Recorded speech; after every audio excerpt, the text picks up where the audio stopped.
Okay, so I think we're peaking at around 108 colleagues on the call. So once again, an absolutely very warm welcome to you all for joining us this morning. My name's Tracy Hill, and I'm one of the colleagues that work with HPMA. So on behalf of HPMA, I'd like to say a very warm welcome, and I do hope it's warm wherever you are joining us from across the four nations this morning. It's an absolute delight to be just very briefly introducing this session with IBEX Scale this morning. You can see the title there. It's about practical guidance on how to deal with culture challenges. Goodness me, I think this is certainly a topic that we've got an hour this morning, but it's certainly a topic that we could talk about for a significant length of time. So really looking forward to the session this morning. So sit back and relax. I often say kick off your shoes and really just take this hour for yourself.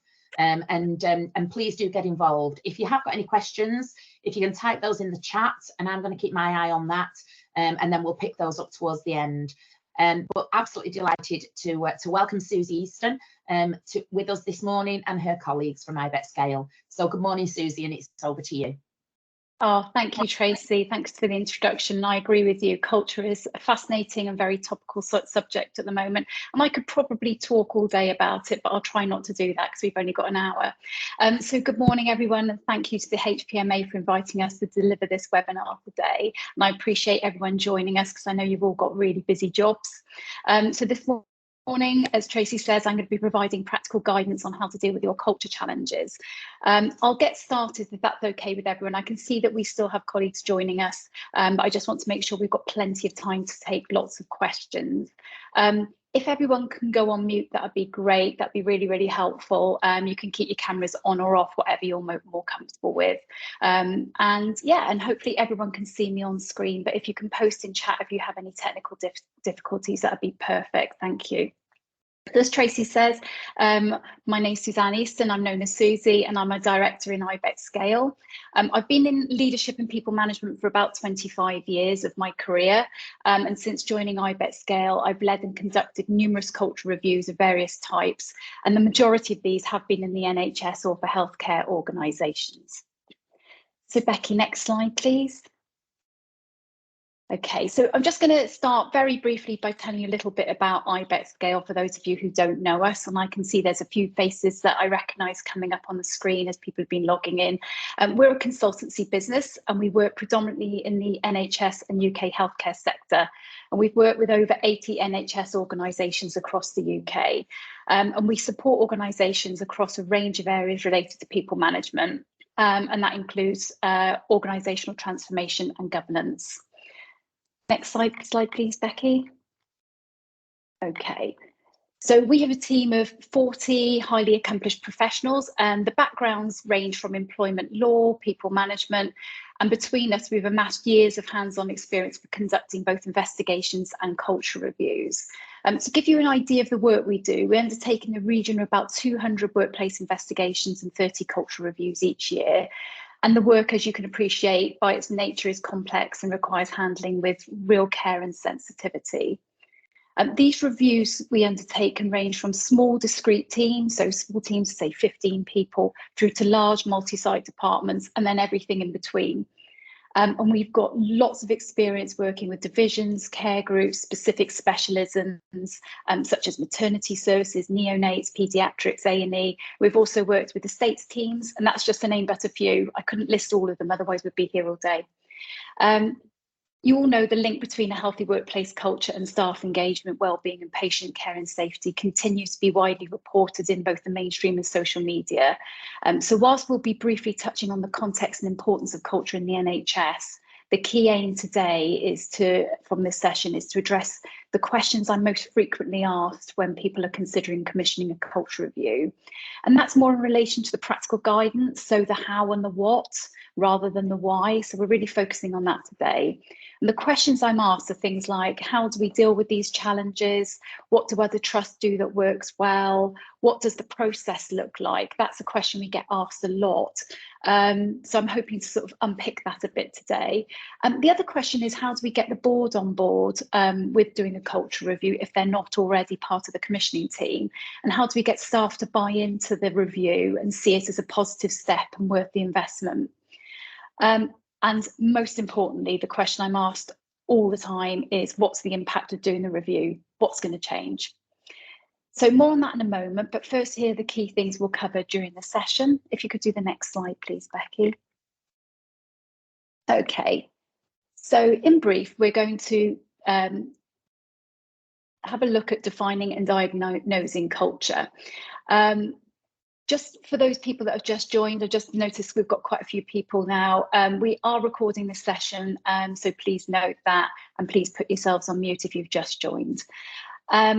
Okay, so the session is due to last around an hour, and to maintain the flow of the session, and because I have a lot of questions to squeeze in, I'd ask you, don't ask questions during the presentation, but could you pop any questions into chat? And Tracy's going to keep an eye on that, and then when we get near the end, we'll go through some of those questions and address as many as we can in the Q&A. However, sometimes we have loads and loads of questions off the back of these webinars. So if anyone has a question that doesn't get covered, or they want to talk to me confidentially afterwards, please do get in touch. My contact details will be on the slide deck, so do arrange a time to speak with me, and I will be happy to put a call in the diary. We will be sharing some slides with you today, and my lovely colleague Becky is going to be clicking through those for me so I can focus on talking. We'll put a PDF version of the slides into the chat at the end so you can access it. So please do, please do have a look at that afterwards. Okay, so Becky, if you could go to the next slide, please. Okay, I thought we would start by talking about what is workplace culture first of all, so we're all talking from the same place. And this is my preferred definition of workplace culture. So in simple terms, a culture review is a diagnostic tool, and it helps you identify and analyse the gaps between the current and desired culture. And it gives you clear, specific, practical and prioritised recommendations which help you implement the change. So really it's a gap analysis situation. So each trust will want a different culture. And this is about understanding where you are now and where do you want to be and what steps you need to take to get there. It really helps position a culture review as future focused, and this enables the positive change that you want to make. But we will talk about that in a little bit more detail later. As you're aware, you don't always need to use external consultants to undertake a culture review. Even though I'm here and I'm external, a lot of trusts undertake culture reviews themselves, and they can be very, very successful. The key there is having the skills, time and capacity to deliver this yourselves. But trusts are very stretched. You don't need me to tell you that. And finding it, and some trusts find using external consultants really helpful, and that gives an added benefit of independence and the ability to benchmark against other trusts, because we do so many reviews, we can share best practice as well. So I'm going to ask you to just have a think about what events or data could prompt you to commission a culture review. I'll be coming on to that in a couple of minutes, but if you did want to post anything into chat for this point, so what would prompt you to have a culture review? What situations might arise? And then I'll go through that in a few minutes and then pick out some other bits if Tracy can keep an eye on anything that we don't cover, and then we can cover that off as well. So we're going to go on to the next slide, and that is about looking at culture in the context of the NHS. So, as you know, the workforce plan was published last week, and it was stated in the plan that by improving culture, leadership and well-being, we will ensure up to 130,000 fewer staff leave the NHS over the next 15 years. We need to retain staff before looking to, we need to retain and recruit. There's no point bringing people in and people leaving through the back door. It's also worth reminding ourselves that the NHS staff survey last year showed that where people have chosen to leave a trust, some of the most common reasons were pay and reward, work-life balance, progression and continuing professional development, as well as health and well-being. Therefore, it's vital to embed the right culture to improve retention. Collective, inclusive and compassionate leadership is recognised as being the enabler for this. And Amanda Pritchard stated an inclusive culture improves retention, supporting us to grow our workforce, deliver the improvements that to services set out on our long-term plan, and reduce the costs of filling staffing gaps. Next slide, please, Becky. NHS organisations are encouraged to undertake a cultural review on a regular basis to understand how to improve working environments so that all staff can thrive. And it's really important to note at that point that that's not just a cultural review if there's problems. That's a cultural review just to take a temperature check of how people are feeling about their working environment. Culture and getting it right is a huge priority for NHS England, and recent publications have highlighted this. So the workforce plan, the people promise, the ED&I improvement plan, and our leadership way all articulate the aims of embedding a compassionate and inclusive culture. So that's a brief overview of the importance of culture in the NHS. I could have put another 10, 15 slides in here to talk about that, but I know that you all have all this information at your fingertips. So we're now going to take a quick look at what could prompt a culture review. And I know I can see people have been posting some ideas in here. So Becky, if you can go on to the next slide, please. So it's important to remember that culture reviews are not always commissioned, as I just said, as a result of problems or concerns. And sometimes they're used as a really useful temperature check for the health of the team prior to going through expansion or change. For example, ensuring change isn't built on rocky foundations, which could lead to change programs failing to achieve their goals. Those of you who work in the change environment, which there's probably a lot of you, know that research, the McKinsey research shows that over 70% of change programs fail.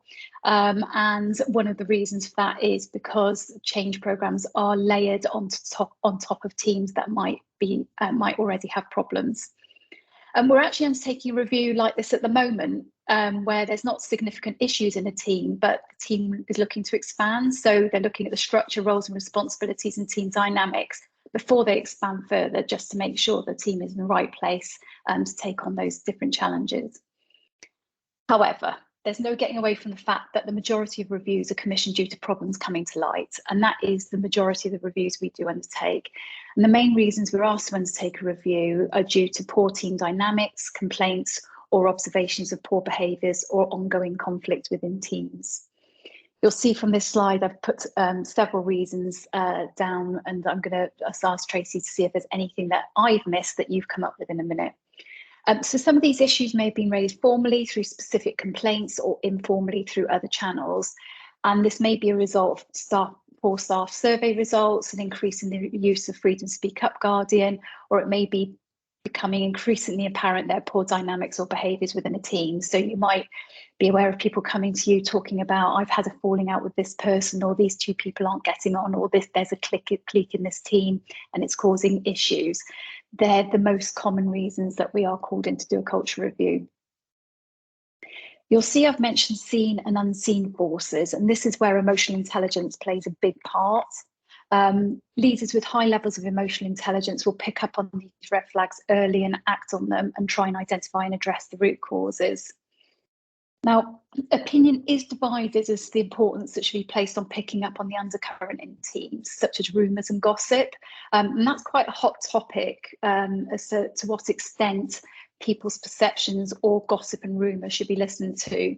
But social science research is now shining more of a light on the place workplace gossip has in the narrative across teams as a social force. And it's argued this undercurrent is a strong indicator of how teams function, which could be the most telling voice of workplace culture. And we're all aware of the implications of letting these issues fester and become embedded. And it's much trickier to fix a long-standing systemic cultural issue than to nip problems in the bud. But we all know that's much easier said than done, because it takes a lot of courage and a lot of hard work to address cultural issues. So let's just have a quick look, Tracy, if you've got a minute, just to, have people come up with any other ideas as to what would prompt a culture review? To be honest, I think you've captured them there.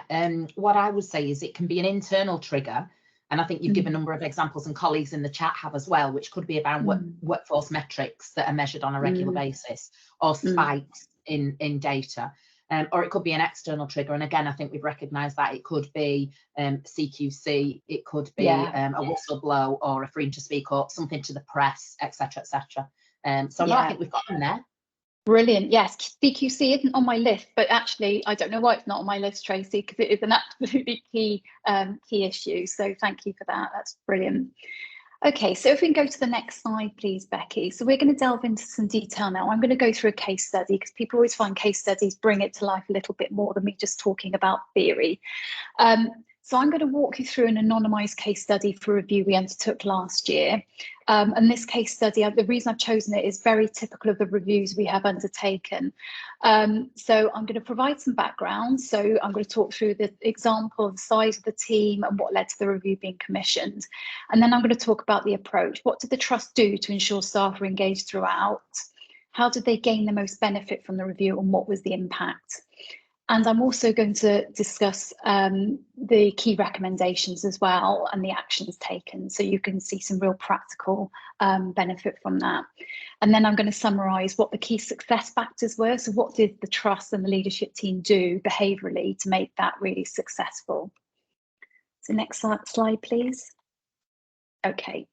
So the example I've chosen to discuss relates to a large multi-site department, over 700 staff, which included community teams as well. So that meant we were on site in some of the main buildings, but also going out and about. So that was nice. The Trust commissioned the review in the context of concerns having been raised relating to the culture, leadership and working environment within the department, which they felt was impacting on staff morale, well-being and the quality and standard of patient care. So you can see from that, just from that example, that those different prompts would have come from lots and lots of different places. And during our scoping call, the Trust provided further detail regarding some behaviours which had been observed and led them to suspect that there may be a culture of bullying, favouritism and racism. And there was also data to support the concerns, excuse me, that patients' care was being compromised and that there may be pockets where lack of kindness towards patients existed, which was quite sad to hear. It's not unusual for issues like these to have been ongoing for some time, and occasionally changes in leadership and focusing on other priorities can prevent these issues being tackled robustly. What we do find sometimes is when we go in, leadership has changed quite a lot. So people have changed roles. Somebody's tried tackling it, then they've moved on to another role, then somebody else has tried tackling it, moved on to a different role. So it doesn't really get traction. So there can be many, many reasons why culture hasn't been tackled. Going back to this example, this department was gaining a reputation as somewhere particularly difficult to work. And we all know the repercussions of this as regards attraction, retention, and also impacts on patient trust and confidence in the care they will be given, and also the continuity of care. Care needed to be taken in how the review was positioned and handled, also due to the external media interest in this particular type of work. Okay, so next slide, please, Becky. Okay, so I'm just going to talk through now the approach. So what stood out for me when we went through the scoping and planning that this review was, there was a real level of authentic commitment from all levels of leadership. It was really clear this wasn't going to be a tick box exercise. It was really heartfelt and visceral that they wanted to sort this out. And this is why I feel, from my perspective, this example was a gold standard trust. We work with an amazing trust. But they were particularly great because you really felt the passion and desire to make things right. They showed the courage and willingness to hold a mirror up, and that is not easy because with reviews, as you can appreciate, the recommendations can touch on all different areas. Whilst they were aware of some of the issues, they also had an open mind about what feedback could emerge from the review, and as I say, that could be at all levels, but they were willing to take that on the chin. So when agreeing the methodology, we worked together to find ways to engage appropriately with different staff groups and provide the level of psychological safety to enable people to be able to speak up. One of the biggest fears people had going into this review was staff are actually quite scared to speak up and the repercussions towards them. Now that comes up in nearly every single review we have. We're dealing with really sensitive issues. We're dealing with staff who are feeling vulnerable, they're feeling tired, they're feeling worn out, resilience is low for all the reasons we know. So trying to build that psychological safety right from the communication, right through the review, right through to next steps is absolutely crucial. The review was widely promoted, so we talked about how we're going to get people on board. So we use loads of different channels to do this, from traditional written briefings to communicating during morning huddles, staff meetings, And we even created posters which would display prominently around the department with QR codes, so people could go up with their phones and book themselves straight into meetings. So that worked really, really well for certain staff groups. When we presented back our findings and recommendations, which were far-reaching and very difficult messages to hear, the conversations with the trust were very constructive and future-focused, and that enabled us to work together swiftly on the action planning stages.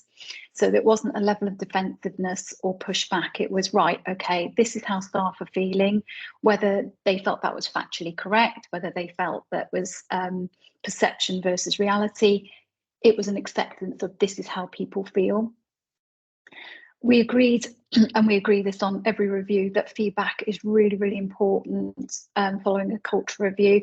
And in fact, this is one of the things we insist on if we are going to do a culture review, that an agreement is sought that feedback is provided to all staff who have participated. And we worked together to turn this around really quickly. So together we drafted the staff briefings, we crafted individual feedback notes for people that needed them. We arranged for a department-wide presentation so that staff could hear the feedback at the same time, which was really important, that we didn't have mixed messages. So the feedback sessions were topped and tailed by the trust.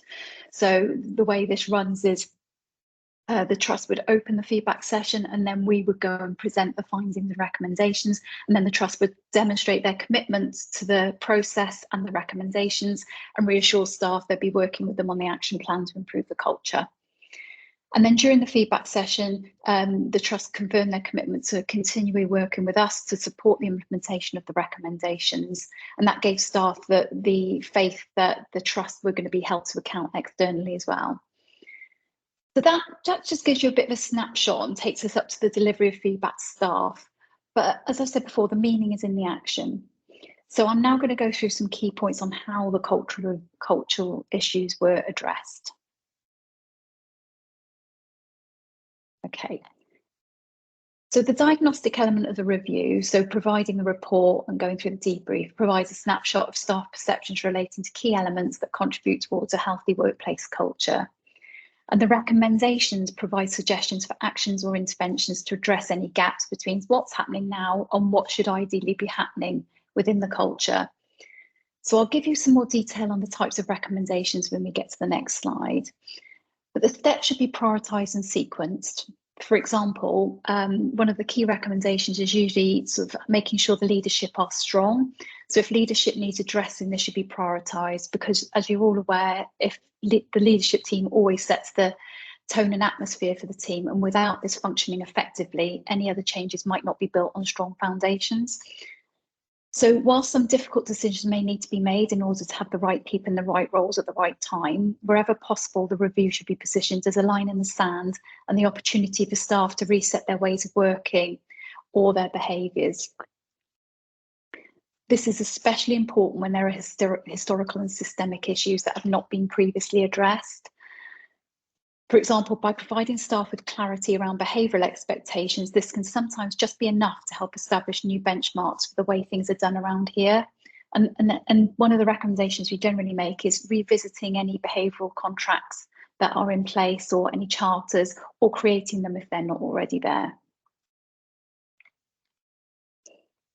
So in this particular example, working parties were established, which enable staff to be included, and that collaboration is really important. And anybody that deals with change regularly knows that having that guiding coalition as part of the change process is crucial to success. And each of those teams took different areas of responsibility for different recommendations, and governance structures were established around these to provide support and rigour. And this enabled the subcommittees to take forward different actions and also have the discretion to make decisions, which provided traction and swift progress. Some interventions were managed internally by the trust through established teams, for example, HR and OD teams, and for other interventions, specific external support was sought, either for real specialist support or from other trusts or external consultants. For example, from other trusts, it might be that you need somebody seconded in with a particular skill set to help the team reset. Now, this example has been, this case study, this has been ongoing for a piece of work for the past year, and we continue to support the trust. So we presented the report a year ago, we're continuing to support that trust. and it's going really, really well. And this is where we get to the impacts piece. So the department are now in a much better place. If you go in there now, the atmosphere of the workplace, the smiles on people's faces, the staff morale and engagement is so much more improved. I'm not saying it's perfect, but it's definitely on the right trajectory. The KPIs are also improving, and that's having a positive impact on patient care as well. And we are continuing to work with them, and we're planning to undertake a temperature check again in the near future. So just a mini review just to see how people are feeling, and also demonstrate that ongoing commitment to the process. And it's not a matter of do a review, pop it in the drawer and forget about it. And also the impact of the review has been wider than that department. So it's interesting that other departments that work closely or have colleagues and friends in that department can see the improvements. And we've then been invited back to support with other reviews for other departments or interventions such as group facilitation, coaching and mediation. So other people are seeing the impact and the difference it's making to that culture, which is really, really rewarding. And the other really interesting point is by undertaking several reviews within some trusts, we do quite a few reviews, is we can then have a really good overview of the trust-wide issues. So we can see the commonalities across the trust, and we can provide that feedback to the board and those high-level recommendations about how the trust-wide issues can be addressed, which is really, really helpful. Next slide, please, Becky. Okay, so whilst we don't have time today to go into examples of all the recommendations that we may make following the review, because if any of you have seen culture review reports, the recommendations can be quite long, and there could be quite a few of them. It's worth bearing in mind these to be wide-ranging, and every issue raised will have a suggested solution. So you'll be aware that the actions and recommendations could cover changes to the leadership team. For example, is the structure right? Do you have the right people in the right roles, as I mentioned earlier? And does the leadership team need some development or additional support? Or it could be that there's some straightforward quick wins that you could implement that will instantly demonstrate the commitment to the review. For example, in one review, staff consistently raised the absence of enough drug trolleys and the impact that was having on their efficiency and their morale. And it was a small thing on the face of it, but actually it was having a massive impact. As soon as it was raised, the trust immediately addressed it and purchased new drug trolleys. And that just demonstrated a really quick win to staff, and it really helped with traction for the next set of steps. And when we consider the aims of a just and restorative culture, sometimes people just need some feedback, so they're aware of the impact their actions and behaviours are having on the culture and others, and they're given the opportunity and support to address this without a formal process. So that goes back to that compassionate approach as well. As I mentioned earlier, if you have a number of reviews being undertaken with the trust, those trust-wide themes can help the board have visibility of the issues and prevent issues from happening in other departments as well. And also, rather than each trust reinventing the wheel each time, when we provide feedback following the review, we share generic insights and best practices from other trusts and how they've handled similar situations, what was learned along the way, what lessons, what didn't go well, but what went well and what was the result, which again can help really shortcut some of those actions. Next slide, please. Okay. I mentioned earlier, I'm going to talk about the behaviours of the trust and leadership team and the HR teams and the commissioning teams in what made this successful. So these focus on the positive actions behaviours, and this is the key to the significant cultural issues being addressed. So it takes a great deal of courage to take the first step and hold the mirror up. I've said this earlier. Leaders who are in denial and are defensive are missing out on the opportunity to make a genuine difference to people's lives. It takes this courage combined with resilience and tenacity to make the difficult decisions and ambitious changes. Change fails without a plan, as we all know, so rigor is really important, with clear roles and responsibilities and accountability assigned to different people, establishing clear standards, planning for the delivery of the changes and delivering on promises made to staff. Really, really important. Delivering these changes requires high levels of emotional intelligence, and this requires being able to read the room to test how things are landing and flexing plans constantly. Being authentic, honest and compassionate has enabled the leaders to gain the hearts and minds of their teams. And finally, energy. I know that's been a little lacking across the board over the past couple of years with all the different challenges, but the levels of changes that we recommend can sometimes be significant, and that requires energy, and that may be in short supply, but the rewards are enormous. And it's wonderful when we have the opportunity to provide ongoing support and revisit teams and witness how the culture changes are evolving. Okay, next slide, please. So I'm going to take some time on this next slide. So we're going to just talk about stages of a cultural review and success factors as well. So I thought it'd be helpful to run through these stages and bring in elements of other case studies to further illustrate some key success factors that we've gathered over the years. And these are from teams of varying sizes and types. I will be staying on this slide for a while and going through each stage in turn. So let's start with scoping. So during the initial scoping phase, we discuss the high-level aims and objectives of the review and agree to the terms of reference. This is always a great opportunity to discuss the why, the what, and the how of the review process and answer any questions the commissioning team may have. During this conversation, we discuss how long the review might take, and this will obviously depend on the number of staff participating and how wide-ranging the terms of reference are. Each review is very, very different, but to give you a rough guide, a small review with, say, 15 members of staff could take about 6 weeks. We might be able to do it quicker. That's from starting the interviews to the trust receiving the report. So that's from actually getting in front of people to receiving that first draft report. And at the other end of the scale, a review of over 1,000 staff may take a couple of months. Again, it depends on the methodology, it depends on how big the size of our review team at the time, but it can take a few months to make sure we've met with all the staff that want to participate and draft a really comprehensive report.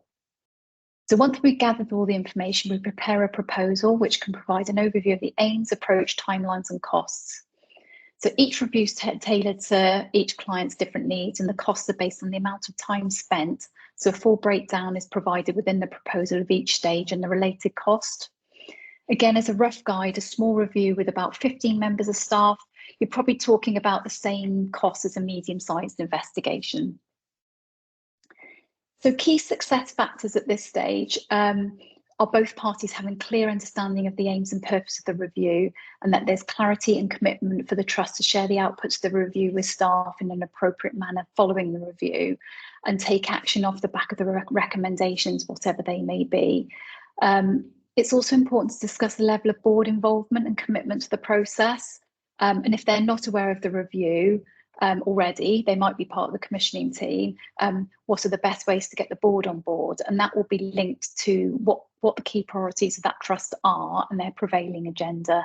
And also it's linked with CQC, the key lines of inquiry, and all the other issues that trust might be looking at. So we will work with the scoping team and the commissioning team to look at how to get the board involved and make sure that that is influenced at that level.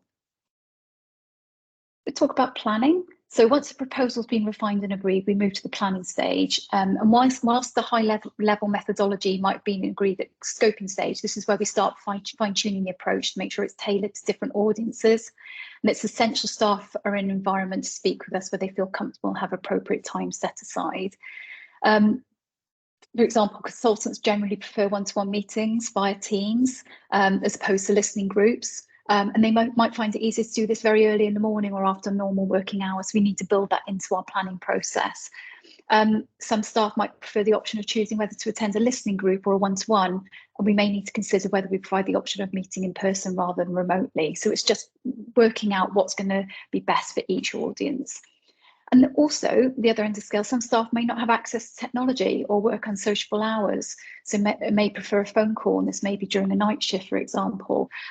We've worked with some estates teams, and they don't have access to their emails. They might not have a work phone, so we need to work with them to work out the best way to A, let them know about the review, and B, meet up with them. Okay, we also discuss whether staff who attend meetings outside their normal working hours will be paid to attend the review meetings. Some trusts like to say to people, if you attend on your non-working days, we will pay you bank. So that, again, deciding that during the planning stage is really, really important. So the key success factor in the planning process is the degree of flexibility to change plans to adapt to staff needs. So it might be we've agreed one approach, for example, we've said, right, we're going to go for listening groups, but staff come back to us once we start inviting them and they say, we don't want to meet in a listening group because the trusts aren't aware of the level of lack of psychological safety. So we need to be able to flex our approach accordingly. And that makes the planning process go smoothly, and it helps build trust between the review team and participants if we can get back to people quickly and respond to their needs quickly. Okay, I'm going to go on to communication. Setting the context of the review is crucial, so that gains the staff engagement. But as you know, it could be quite tricky to get the balance right between being open and transparent, maintaining confidentiality and positioning the review as a positive springboard for change. So we help by drafting all the comms, and this can really support clear and consistent messaging throughout the process. And also drafting comms can sometimes be a barrier to people doing a review. It's how do I position this? What do I say? How do we kick this off? So we help with all of that. And that enables us then to keep that consistency throughout the whole process. And it's also important to consider all the available channels for communication and what's appropriate for each review. Best factor here is to throw everything at the communication at the outset to get as much momentum to encourage staff to participate and ensure that the messaging is tailored and reaches the audiences. So this could be emails, frequently asked questions, posters, WhatsApp messages. So we've some groups have their own WhatsApp messages, so we can pop something in there. Staff meetings. We've recorded videos for staff groups to explain what we do and who we are to make it more friendly and approachable. And using any opportunity to mention a review when staff get together. Okay, so that's communication, and then inviting staff to meet with the review team. Once that communication has been sent by the trust to explain the context of the review, we then send invitations to staff for them to attend meetings. So it's quite a smooth process.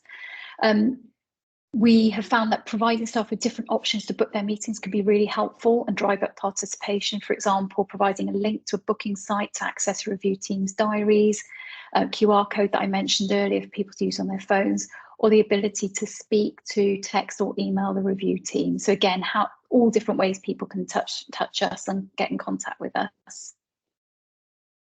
And then when we meet with staff, the main methodologies during the cultural review we use are listening groups and one-to-one meetings. There is an element of survey fatigue working with the NHS. There is an established cycle of surveys, so we tend mostly to steer away from doing any further surveys because we usually have that data. By doing listening groups and one-to-one meetings, that gives us rich qualitative data to gather, and also gives us the benefit of providing staff with a safe, supportive environment to share their experiences. And it also enables us to show that compassion and empathy and help deal with emotions if emotions are running high.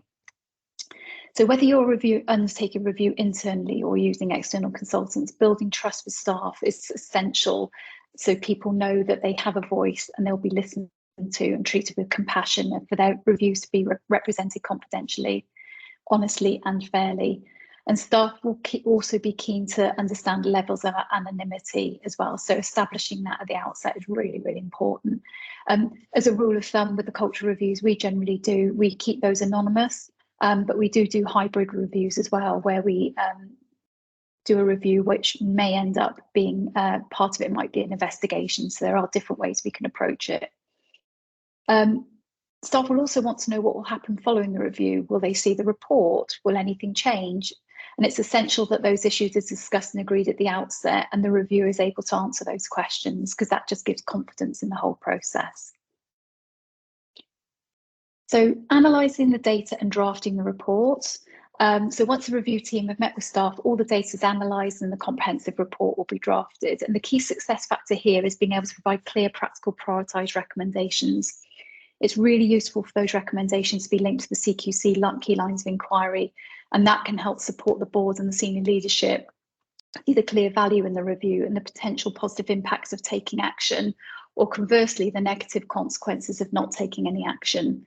And this also enables easier dissemination of the recommendations and action plans to the relevant accountable persons.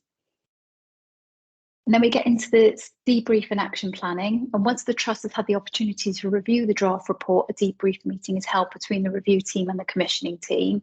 And this is the start of the real action planning process. And the key success factor here is the ownership of the findings and recommendations and establishing responsibilities for taking the review forward, and the pace and with the next steps as well, and really stressing it's really important to provide feedback to staff. So providing feedback to staff who participated in the review in a timely manner needs to be done with authenticity, transparency, compassion and honesty. And this is where conversations start regarding the next steps and what recommendations will be taken forward, so staff are aware of what's going to happen.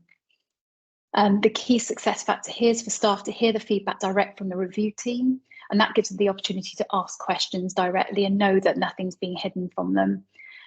There might be a requirement off the back of the review for individuals to receive specific feedback as well as the overall group of staff. And if they're difficult messages, it can sometimes be easier to hear this from someone external and independent as opposed to someone from the department or HR team. And this can also have the benefit of taking some of the pressure off the commissioning team or HR. And then the final, but probably the most important part, is the implementation of the recommendations following the review. And this can take time. And as we talked about in the case study earlier, it's good practice to establish a steering group to oversee and guide this. Hopefully, going through those stages now has given you an overview of the key stages of review and some of the insights we've gathered over the years to ensure the process runs smoothly and staff are engaged throughout. I'm now going to, before we get to the Q&A, because I want to make sure we've got time for some questions, I'm just going to go through to the next slide, please, Becky, and we'll summarise the key points. So the first step is to be proactive and alert to the signs there may be issues that need addressing. And ripping off the plaster early will prevent issues becoming embedded. And if the issues are already historic and embedded, the teams will thank you for being the one to be brave enough to tackle it on their behalf. And one size doesn't fit all, and it's likely you'll need to be open-minded and flexible to how you approach the diagnostic phase. Different engagement approaches may be needed for different staff groups. Whilst there will be times that a review will recommend taking some difficult steps, this should be prioritised as the opportunity to have a reset within the team to make it stronger for the future. And getting the comms right and these messages being reiterated throughout the review will really help provide consistent and clear messaging to allay any fears that staff may have. So if they can see that golden thread that runs from participation in the diagnostic review to a future better working environment, they're more likely to be brought into the process, engaged enough to share their experiences and enthusiastic to support with the implementation. And also, it's really important to remember that undertaking a diagnostic review and not taking any action as a result could be more damaging to trust and morale than not undertaking the review in the first place. If you're going to take the time to listen to staff, then this is meaningless if nothing happens as a result. And this leads me to my final point. It takes courage to commission the review, but the meaning's in the action. So I hope you found that useful, and thank you very much for listening. As I said before, culture's complex and fascinating, and we've only scratched the surface today.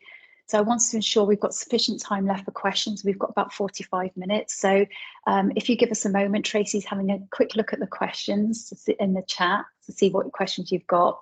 And I'll try and answer as many as I can. But if you want to discuss anything with me following this session, please do get in touch, and my details are on the screen. That's great, Susie. Thank you so much. There was an awful lot there, without a doubt. And like you say, only touching the surface, really, isn't it? But we have got some questions. Which is great, so thank you. So I'm gonna ask you a question that we first got from Jane Lang, and Jane was asking, what's your views, what's your thoughts really, please, on a review of a committee rather than a team in a department? Yeah, okay. I think when we think about a review, the key aims are quite generic, which is trying to understand the current situation, unpick what the current situation and what sort of culture or ways of working does a team want to have. So it's that gap analysis is quite generic. So we can apply that gap analysis to any situation, any team, any size, any situation. It's just about then tailoring it to what are you trying to achieve? What do you want those outcomes to be? So the answer to that is yes, we can do committees, and we've done very strange and diverse teams as well. Great, thank you. I hope that answers the question, Jane, but please do post any follow-up questions in chat if that doesn't. Yeah, please do. That's great. Thanks ever so much. So the second one I'm going to ask you is from Carly Brown. And Carly's saying, and I think you did touch on this a little bit in your narrative, but let's just make sure we've got it wholly. Do you use a framework, or is each review bespoke? That's a really good question. Thank you, Carly. So there are frameworks. I use a blended framework. So I look at the components of engagement. So I do use the Daniel Goleman model for engagement. So what are the levers of engagement and culture as a really good basis, but I also blend in the compassionate leadership, and we also look at change management structures and the Kotter 8 steps model as well. Especially if a team's gone through significant change, what we do is revisit those 8 steps and unpick it and see where any gaps might lie, and then what can we do to actually address that. So we don't have one unique model because every review is different, but we blend those models depending on the terms of reference. Yeah, that's I great. hope that answers your question, Carly. Lovely, thank you. I'm now going to come to one from Emily Fraser. I am minded that, and I've written it down, that within narrative today for us, Susie, you've said only undertake a review if there is commitment. Now, what Emily's asking is, how do you approach gaining buy-in for a cultural review when the leadership of the relevant team are not engaged with or recognise the needs for it? The requirement may have been identified by a more senior member of a team, or indeed by HR and OD team, and it's based on information coming from within the team. Yeah, that's another brilliant question, and actually this is something we come across really regularly. So what we do, we talk to, so we'll have a conversation and talk through what could be the issues. Now it could be the issues lie within the leadership team, and you would have seen from my presentation today that sometimes the leadership team are unaware of the impact they are having on their teams, and we chat through different ways to make sure the leadership team see this as a positive step. And sometimes there's some data to be able to share with them to say, look, this is what staff are raising. And as open, transparent leaders, we need to be able to ask staff what they think so that we can address these issues in an open and honest way. So again, it is very bespoke to what the situation is, but I would say, in every circumstance, we find a way to be able to influence depending on the people we're talking to. It is tricky, and it is very difficult when the team that you are reviewing is, when the commissioning team are also needed to be held to account as part of the recommendations within the review. But it's about that honesty, openness and transparency. And because we are independent as well and external, we can have probably more difficult conversations than people that work with people day to day can have. And that gives us that ability to have those difficult conversations either at scoping stage or at feedback stage is really crucial. And I think I would say when we get feedback from trust, it is probably the biggest bit of feedback is that piece around we will sit down with individuals or teams and explain to them what has been found and explain to them the impact. And that's not an easy conversation to have. No. Can you just say a bit more about the commissioning team then? Yes. Just as in the membership, because I'm just wondering, would your approach support a senior manager of the team in question being part of that commissioning team so that they are fully aware of what your intentions are and the anticipated and expected outcomes? I think there's a couple of things to talk about there, Tracy. I think you need to be really careful with who is part of that commissioning team, because people will want to feel safe to speak up about that individual potentially. So if they see they are one of the commissioning managers, it might prevent people from speaking up. So the way we approach that is we would ask that person not to be part of that commissioning team. However, we would have a conversation with them separately prior to the commencement of the review, just to get them on board, talk about the aims, talk about any concerns they may have, and build that relationship so that they're aware that as a leader, you know, there will be things that we find that might be positive feedback, and there might be things that we can support them with doing differently. So it's depending on it. I don't like saying it depends, but as a rule of thumb, it does depend on how safe the staff feel, how small the team is, and also the influence that person might have on the outcomes of the review and its impartiality. Okie dokie. Great, thank you very much. Now then, one's just come in from Paul Edmonds, and I'm going to read it out because I haven't had the opportunity to read it in advance. Excuse me. And he's saying, this might be a bit, how long is a piece of string type of question, but here we go. What level of investment would be needed to bring in consultants to undertake this type of diagnostic for an organisation? And how do you sell that investment to the Director of Finance or other key decision makers where budgets are already extremely tight? And this is in your experience. So I guess this is the return on investment question, really, isn't it? Yeah. The business case for engaging in a piece of work such as which you've described. Yeah. And budgets are tight, and we really appreciate that. Again, it's looking at those benefits. It's looking at, for example, have the CQC been in to look at that team? What could happen if the CQC comes in, and that investment in the team, and what benefits? So, for example, if you've got a team where retention is poor, you can't recruit and attract, you could have the CQC coming in at any minute, and patient care and safety is being impacted. Trying to position the investment on what could look like in 6 months or a year's time is sometimes difficult because it's a little bit intangible for people, but we can talk through the specific case and provide them influencing statements to help support that conversation. And sometimes bringing the Director of Finance into the commissioning conversation as well is really, really helpful, and having the opportunity to chat with them. So providing as much information as possible, as also case studies that, like I've gone through today, as this trust invested this, they achieved this, and this is the benefit they're reaping from it. It's investing now to stop paying money to fix the problem. It's stopping people walking out the door. Recruitment is so much more expensive, isn't it? Yeah, I think it is. And I think it's about exploiting the risks, isn't it? Being very clear on if we carry on the way we are, what are the future risks, and ultimately to patient care. Yeah, absolutely. You know, so if we can line it up with that. And I guess the other thing would be, depending upon the level of the team and who you're engaging with, to engage with your medical director and your nursing and your chief nurse as well, because if they come at it from a patient care and a quality point of view, that might be a counterbalance to if your Director of Finance is coming at it purely, which they may not be. As a member of a unitary board, you would hope that they wouldn't, but clearly their primary responsibility is the money. But if you've got that counterbalance with your nurse and your medic, that might be a more rounded conversation, then, mightn't it?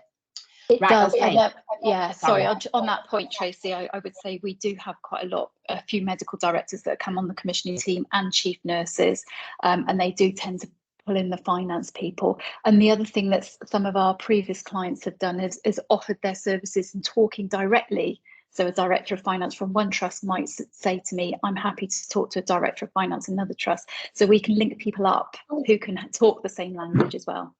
Yeah, they want to talk to one of their own. We get that. We do get that. That's great. Right, there's a couple of other comments. So I'm just going to try and canter through those because I am minded of time. So we've got something here from Rodri Jones. So it's regarding the engagement of the leadership team. Oh, this is a comment from Rodri, I think. Found it beneficial to spend time identifying the most influential members of the leadership team to get things going and to get buy-in and to build relationships with a couple of people, up to a couple of people. So yeah, that's great. That's about working with your allies, isn't it? Getting your allies on side. Thank you for that. And then the final one that I'm going to take this morning is from Laura, which is what level of engagement is required in the response to the review to realise that it's authentic for the team, i.e., for example, the uptake rate Oh, that's a really good question. Sorry, I keep saying that's a really good question, but these are things that I considered putting in the presentation and didn't have time. So thank you, Laura. Yeah. Okay, so research on saturation of data is really interesting, and you'd be surprised at how many people you need to speak with in a team. So when I talk about a team, we're talking about, say, a nursing team or a consultant team, so not teams split over different geographies, because you'll have different cultures. So if we take a nursing team on a ward of, let's say it's a big ward, say 50 people, your saturation point would actually be quite low before people start repeating the same information. So you would probably only need to speak to, say, 10 to 15 people within that team to get probably 80% of the information you need to be able to form some really robust recommendations. So whereas you might think it's going to be, you need to speak to 50%, it is a lot lower. That said, you need to balance the number of participants and cost, obviously, with the engagement of the overall team for the implementation of the recommendations. So if people haven't felt involved in the process, they may be less likely to feel involved in the implementation. So you need to keep that balance between being realistic and cost conscious to actually making sure people have a voice as well. So we have that conversation during the scoping phase every single time about what does that balance look like, being practical about it. Great. Thank you. I'm just looking, there are a few more, but I'm just going to take one, which I think might be a quick one, because we're on 10:58. So it says, it's from Amajit Kang. Have you found that after COVID-19, some trusts have had a different culture and perhaps need cultural reviews? So it's another question regarding after COVID. Yes, I would say the key thing at the moment is, because people have been under so much pressure and stress during COVID, where there might have been small fractures in the team that might not have been very obvious, COVID and resilience and tiredness have really made those fractures bigger. So we are very much in demand at the moment off the back of COVID, plus staffing issues, plus strike action and people not having enough staff. So yes is the answer. COVID seems to have accelerated some of these behavioural issues that have been bubbling for quite a long time. Yeah. Unfortunately. We can recognise and identify with that, Susie. Okay, I'm going to draw it to a conclusion. But want to say a huge thank you, Susie, to yourself and to your colleagues. We're getting comments in the chat there about, it's been a really helpful, insightful and enjoyable and interesting session. So thank you very much. Colleagues that have participated today, you will receive an evaluation form. So please complete that and give us some feedback on this session and on further sessions that you'd like to see us put on. And also, just to let you know once more, that there will be, I think you said, Susie, there'll be a link put in the chat shortly for the slides, because a number of people have asked about that. And plus there will be information will be posted on the Resource Hub on the HPMA website. So thank you once more, everybody. Have a great rest of the day, and goodbye for now. Thanks, Tracy. Thanks, everyone. Bye.